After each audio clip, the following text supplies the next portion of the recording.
মানচিত্রের মধ্যে বাংলাদেশ এটা লেখার জায়গা পাওয়া যায় না। বাংলাদেশ কথাটা লেখার জায়গাও বাংলাদেশের উপরে নাই। কত ছোট, পাশের ইন্ডিয়ায় 25 গুণ বড়, Canada United states of America প্রায় 100 গুণ বড়, রাশিয়া নামে একটা দেশ আছে প্রায় কয়েকশো গুণ বড়। এরকম 200টা দেশ মিলে আমাদের এই পৃথিবী। এই 200টা দেশ মিলে পৃথিবীর মাত্র 30 ভাগ, বাকি 70 ভাগ হচ্ছে শুধু পানি। সুবহানাল্লাহ কবেন না? কত ক্ষুদ্র আমি, কত তুচ্ছ আমি, কত নগণ্য আমি, চিন্তা করতে পারেন? পৃথিবীটাকে এত বড় মনে হচ্ছে আমাদের, কিন্তু এই যে দ্বীপ প্রহরের জলজলে সূর্যটা দেখা যায়, এই সূর্যটা এই বিশাল পৃথিবীর চেয়ে 13 লক্ষ গুণ বড়। 9 কোটি 30 লক্ষ মাইল দূরে 8 মিনিট 18 সেকেন্ড সময় নিয়ে আলোটা আসে। সূর্যের পরে পৃথিবীর সবচেয়ে কাছের তারার নাম প্রক্সিমা সেন্ট্রাই, তারপরে একটা আলফা সেন্ট্রাই এ, আলফা সেন্ট্রাই বি, যেতে যেতে ইটা ক্যারিনা, ব্যাটেল জিউস, এরকম অনেকগুলো আছে, আপনারা গুগল করলে পাবেন এগুলো।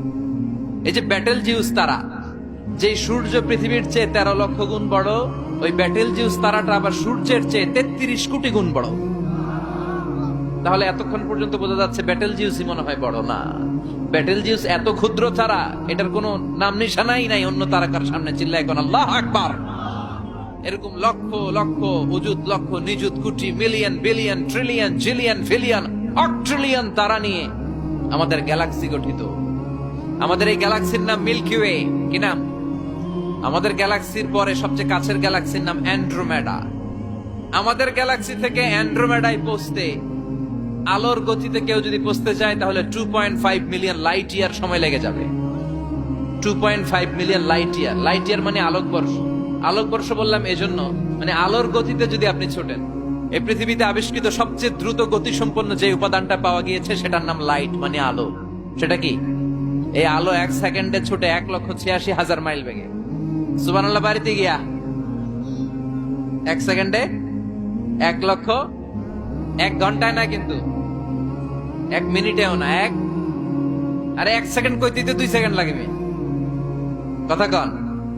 সেই 1 সেকেন্ডে নাকি আলো ছুটলে 1,86,000 মাইল চলে যায়।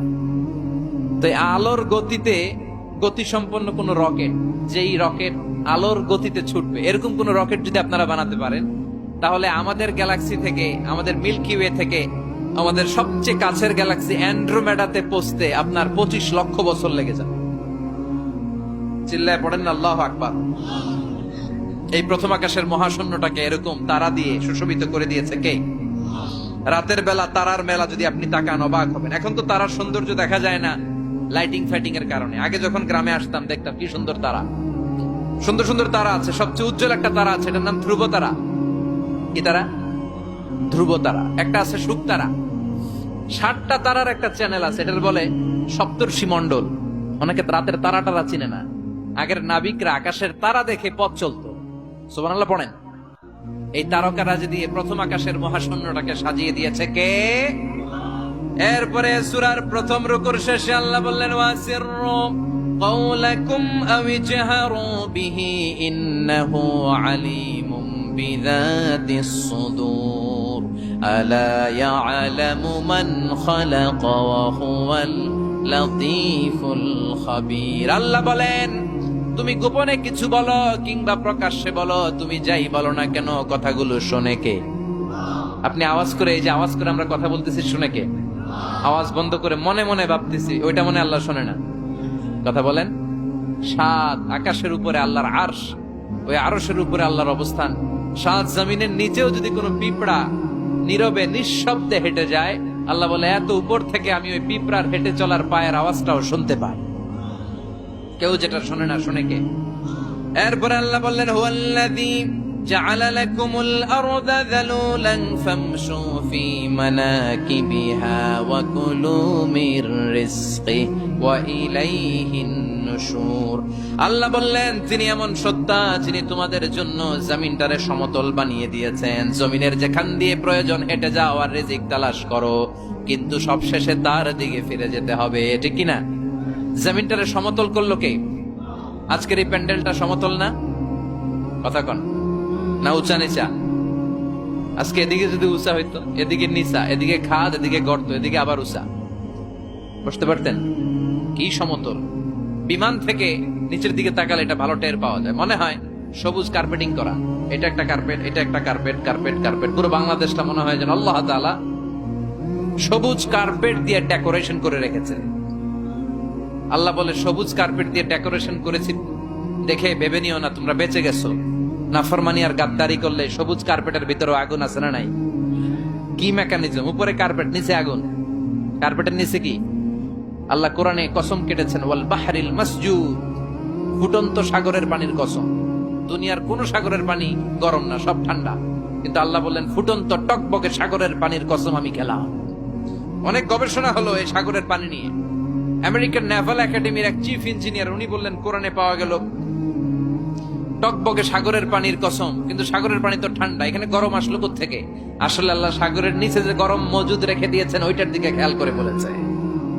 তো সে গবেষণা করতে চাইলো, দেখি সাগরের ভেতরে আগুন কই আছে। কোরআন যেহেতু বললো টকবকে সাগরের পানির কসম, আসলে কোনো আগুন টাগুন খুঁজে পাওয়া যায় কিনা। সে সাগরের ভেতরে পাইপ ঢুকাতে শুরু করলো, জোড়া লাগিয়ে লাগিয়ে গবেষণা।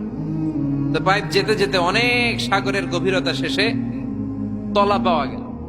তলার ভেতরে সে ড্রিল করে পাইপ ঢুকাতে লাগে।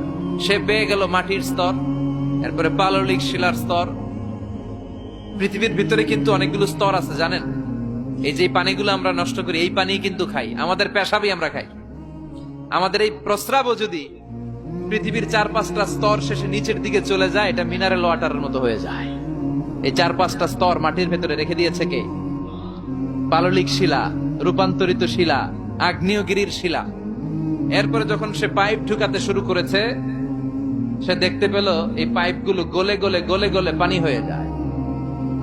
এত আগুন, এত গরম। সে তো অবাক, সে অবাক, পৃথিবীর ভিতরে এত আগুন আসলো কোত্থেকে? তো এই আগুনের টেম্পারেচারটা কতটুকু পাওয়ারফুল এটা চেক করার দরকার আছে না নাই?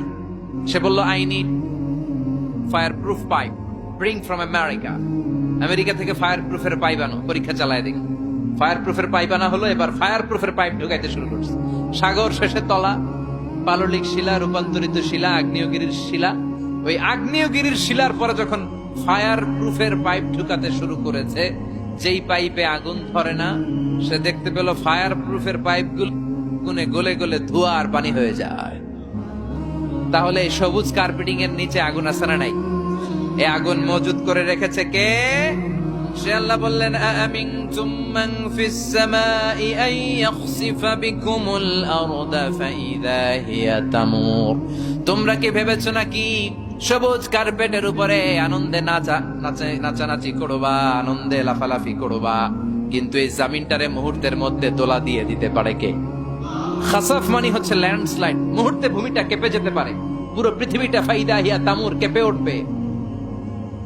ট্রেম্বলিং, ভাইব্রেশন শুরু হয়ে যাবে পুরো পৃথিবীটার কাঁপাকাঁপির চোটে। তোমরা এটার উপর দাঁড়িয়েও থাকতে পারবে না।